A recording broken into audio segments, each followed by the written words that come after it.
தமிழ்நாட்டில் நடக்கிறது. இப்போது நடக்கிறது. தமிழ்நாட்டில் நடக்கிறது.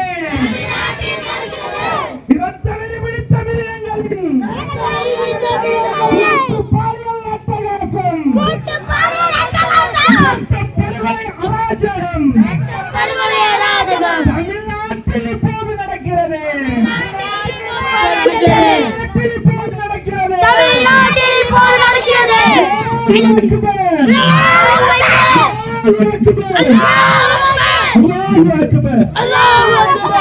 அடுத்ததாக கண்டன உரை மாநில துணைத் தலைவர் சமூக தாவூது கைசர் உண்மை அவர்கள் உங்கள் முன் உரையாற்றுவார்கள்.